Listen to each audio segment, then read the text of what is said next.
नयाँ बजारको 15 मिनटको उकालो हिँडाएपछि यहाँ आइपुगेका छौँ। यहाँ हामीले देखिरहेका छौँ नयाँ बजार र ध्रुव बजारको लागि राखिएको खानेपानीको ट्याङ्की। यो ट्याङ्कीबाट नयाँ बजार त्यसै गरी ध्रुव बजारका करिब 200 घर लाभान्वित भएका छन्। त्यसै गरी हामीले यो च्याल्साजारे बाटोको जुन यात्रामा छौँ त्यहाँबाट देखिने दृश्य साँच्चै रमाइलो छ।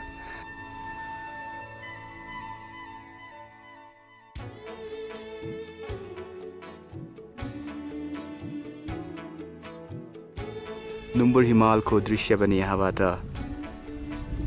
राम्रो देखिरहेको छ।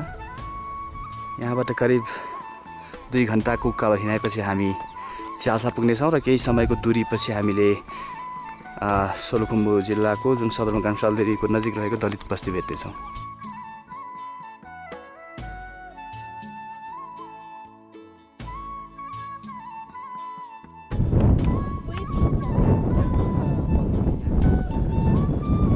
सोलुखुम्बु जिल्लाको एउटा चर्चित हिमाल हो यो, नुम्बुर हिमाल भनेर चिन्छौँ र साथमा दुधकुण्ड भनेर पनि चिन्छौँ।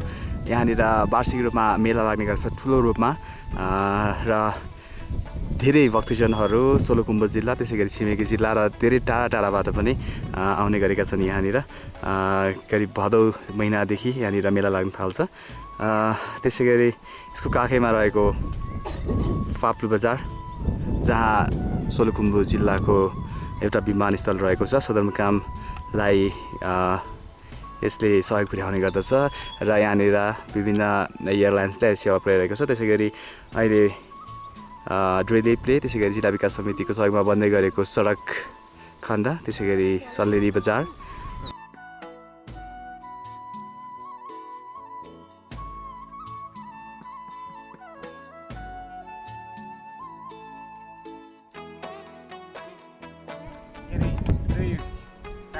बन्दै गरेको नयाँ सडकमा अहिले यातायातका साधन चल्न थालिसकेका छन् र यहाँनिर दैनिक जसो जीप त्यसै गरी ट्र्याक्टर र मालवाहक ट्रकहरूले सेवा प्रदान गरिरहेको छ। अहिले हामीले दृश्यमा देखिरहेका छौँ फाप्लोतर्फ जाँदै गरेको एउटा जीप। अहिले हामी यो यात्राको क्रममा थातेङमा आइपुगेका छौँ। थातेङ जहाँ दलित बस्तीको रूपमा चिन्ने गरिन्छ, यहाँनिर दलित जातिका मानिसहरूको बाक्लो उपस्थिति, बाक्लो बस्ती रहेको छ र यहाँका दलितहरूको मुख्य कमाइ भनेको खेतीपाती र आफ्नो परिश्रम हो र भाँडाकुँडा बनाउनको लागि निकै नै माहिर मानिन्छ यहाँका दलित समुदायका मानिसहरू।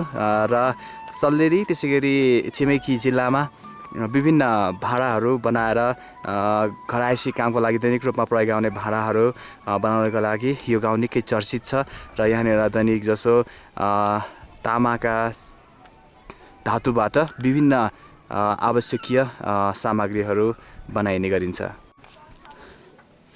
यस दलित बस्तीका धेरैजसो पुरुषहरू चाहिँ वैदेशिक रोजगारको लागि खाडी मुलुक त्यसै गरी अन्य मुलुकमा गएका छन् र यहाँनिर पुरुषहरूको सङ्ख्यालाई हेर्ने भने एकदमै न्यून देखिन्छ।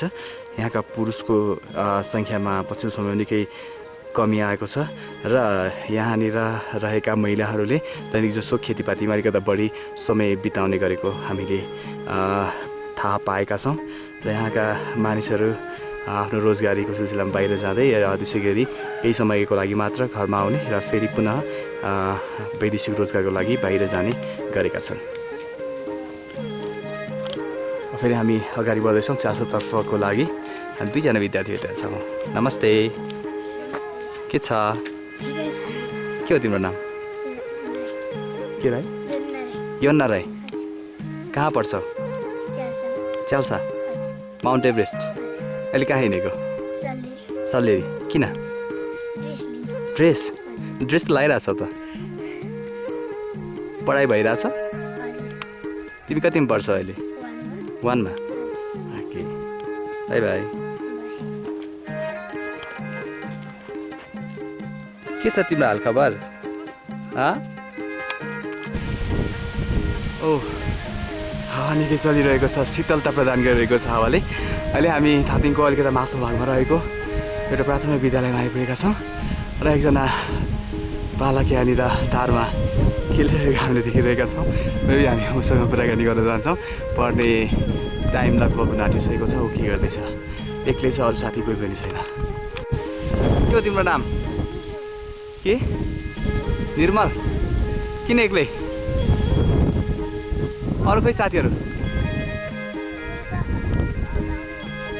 अनि तारमा खेला लड्दैन? पढाइ हुन्छ? 2 दिन नै हुन्छ?